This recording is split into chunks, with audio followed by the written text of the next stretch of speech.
Hey, how's it going, YouTube? How y'all doing today? Oh man, it is supposed to be getting hot starting about today is what they're saying, and it's supposed to just keep going up for about a week. It's supposed to take a dip, and then it's supposed to hit the triple digits next week. I was taking a look at my grass back there. It's so dry and hot here right now that even the weeds are dying. The mare's tail that was coming up actually ended up dying off on its own. I don't got any grass back there at all that's germinated. I got nothing back there except for dirt right now. And so, yep, it's a little unfortunate, but it is what it is. I took a good hard look at my numbers yesterday to make sure everything going okay. I got about 32 cattle right now, and when I use my tax benefit money to pay for the debt on my cattle, I owe about $17,000 on these animals, so I owe just under $600 an animal right now.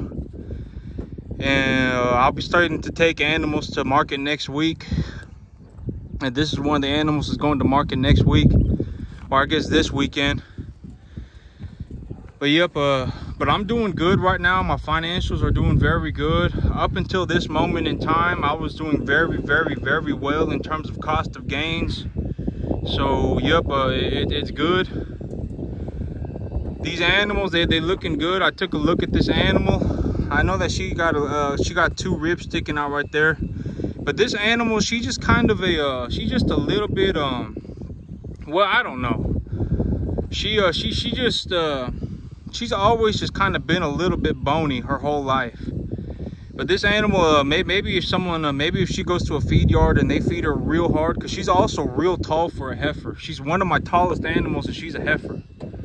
And so maybe she just, I don't know, maybe she needs more food. But another way to tell an animal if an animal is getting skinny is by looking at their back, to see if I can see the bones in their spine. And this is a good animal over here. So some animals are naturally just more bony than others, like particularly these dairy animals. If I looked at a dairy animal like a Holstein or like a Jersey, they would naturally just be more bony. And oh, there he is. I got a little Jersey cross calf here, Jersey Angus cross calf, and if y'all look at his spine, you can actually see the grooves in his spine right here. I don't know if y'all can see that on camera, but you can see the grooves in his spine right there. You see that right there? How you can see the grooves in his spine like that? And so, but this animal right here, this is a dairy animal cross. And so the rest of him is completely fine. He doesn't have any ribs showing. I know that he eats a lot. And so, yep, I ain't gonna, you know, see that as a sign of concern. But me, when I look at my animals and I look for the conditioning on them, I look for the totality of the herd. So, like, this is one of the animals I'll be going to market next week. So I want to make sure that he's in market ready condition. His back is flat. He doesn't have any grooves on his spine. He's kind of rounded. And he's kind of smooth. No ribs showing, got 0 ribs showing. His hip bone is starting to cover up a little bit, but he's still got a big, he's still got a hip bone sticking out. And when I push on him, it's like when people push on a person who's fat. A person who's fat got, you know, you can feel the fat on them. It's the same way with these animals. When they get pushed on like this, you know, they got fat on them. And so they got fat on them. It feels like the exact same thing. It just feels like fat. And so these animals got a good coat of fat around them. When he stands upright, his hip bone kind of disappears. And so he just kind of smoothed over. So this animal, you know, it's important for them to be at market weight, but it's also important for them to be at market weight, for them to be at a correct condition for market. I want them to look smooth. They shouldn't have any bones sticking out their back. But you know, like something like a Jersey cross animal, if they got bones sticking out of them, it ain't a big deal. Just because these Jersey animals, these dairy animals, Jerseys, Holsteins, stuff like that, they're known for being real bony, for looking like a skeleton. And so that's okay. You know, if they got a bit of if the Jersey's got a bit of a bony look on them, it's completely fine. But the rest of them look good. And the rest of these animals, yeah, but okay, so when I look at these animals, right, like I've got animals that are bigger than this animal. She's a heifer, and I got animals that are bigger than her, but they're not as bony as her. So I think she's just a little bit more bony. I think she just is. She just got a little bit more of a skeletal look. And so, yep, I think it just is what it is. I like my calves to look full, for them to look smooth, but this animal, she isn't showing any other signs of being skinny. She just, oh well, I mean, when she stands upright, the bones on her kind of disappear. So I don't think she's as bony as a dairy calf, but she is just a slight bit bony. That's something that I've seen on this animal since a long time ago. Just a little bit bony, and it ain't like she looks like a dairy animal or anything like that. And so these animals are doing good. You know, I owe about 17,000 on these animals right now, on these 32 animals right now.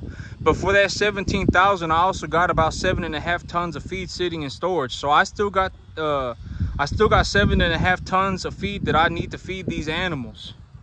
And so I may owe 17 grand, but I also got, for that 17 grand, a part of that 17 grand is the feed that I got sitting in storage right now. And so I'm doing real good. I'm doing real good. I'm gonna be taking animals to market this weekend. This is the other animal back here, the red one next to the heifers over there. I don't want to scare them. They still get scared if I walk up too close to them. But that's him right there. He looking good. And then I'm taking my little miniature heifer, my low-line heifer, to the market as well. And the rest of these animals, they need a bit more time to get ready for market. And when I take them to market and get them sold, I'll let y'all know how much I made on them. But right now my financials are doing real good, and a portion of my financials doing real good is that the cattle market is doing real good. And so yep, these red steers, they're probably about 1 or 2 months away from going to market. And so when I okay, so like you know, these animals,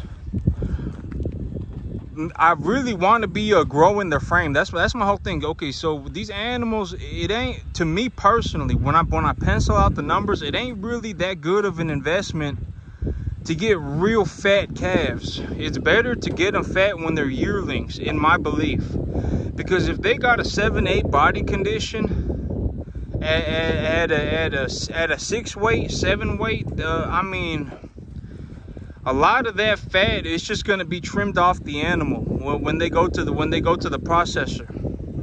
And so these animals, their frames are going to grow. These animals, their frame, the length of their back leg is they're gonna get taller. They're gonna get taller as they grow older.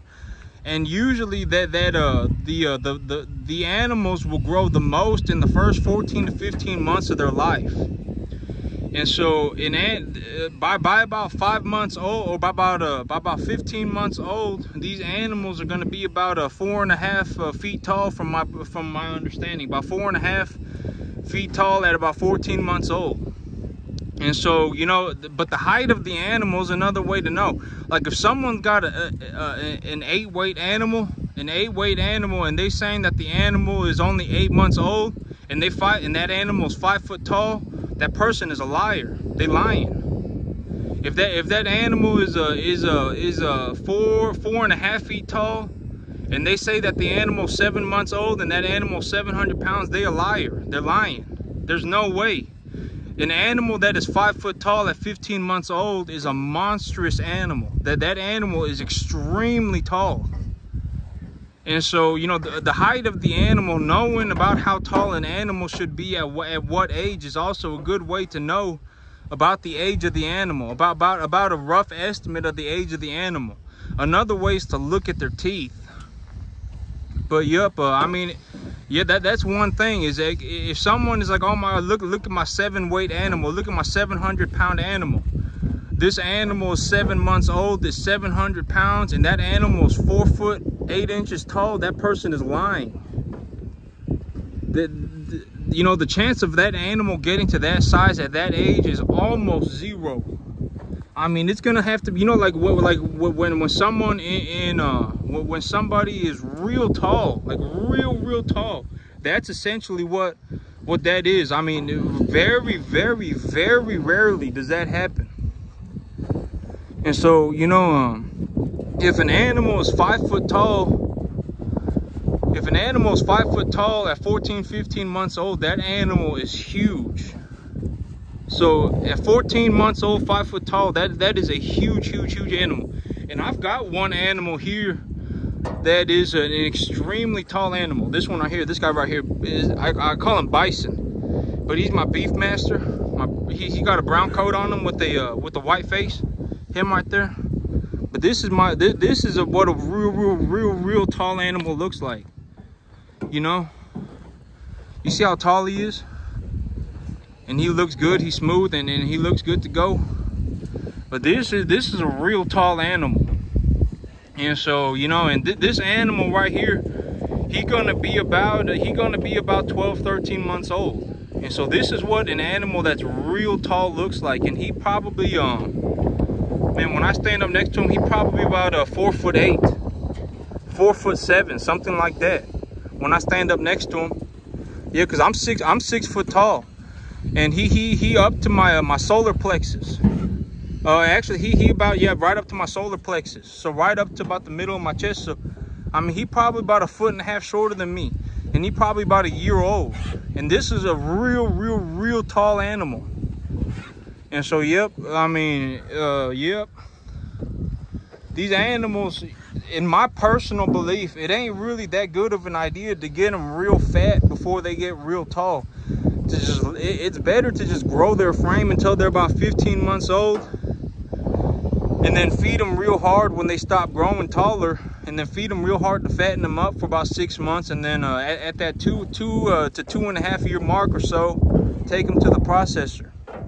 That's my personal belief. Because when I see people and they're like, oh my God, I got a 7 weight animal, and this animal is like a 5 foot tall. I got an 8 weight animal. I got an 8 weight calf, and this animal is 8 months old. That person is lying. If that animal is 5 foot tall and 8 weight, the chance of it being 5 foot tall, almost 0. I don't think it, I mean, maybe someone out there got an animal like that. Buddy right here, he's tall too. He's tall too. He's just about 1 inch shorter than the other guy. This is a real tall animal. And so, yeah, I mean, you know, it just is what it is. Because a lot of times, you know, that's one of my big things is when I talk to somebody, right? And especially if it's about business, if I catch them lying, it's game over. You know, I don't do business with liars. And so, you know, like if someone comes up to me and they're like, oh man, or if I watch a video on somebody and they're like, oh my God, I got an 8 weight animal that's 5 foot tall and 8 months old, I put 100 pounds on them a month, that person is lying. That person is lying through their teeth. And so, yep, I mean, it is what it is. You know, this animal right here, this is about a 1-year-old animal, and he right about up to my solar plexus too, right here. On the back, it's on the highest part of his hip. Yeah, he right about up to my solar plexus too. And this is a 1-year-old animal. This is a real tall animal too. But yeah, but my big thing here is that I just grow I bring in little calves. I bring in calves and then I grow their frame. And then when I grow their frame, when the frame is just about done grown, I sell them. With the intention that somebody with a feedlot will take them and feed them out to really bulk them up. But yep, that's it for me today, YouTube. Y'all have a good one.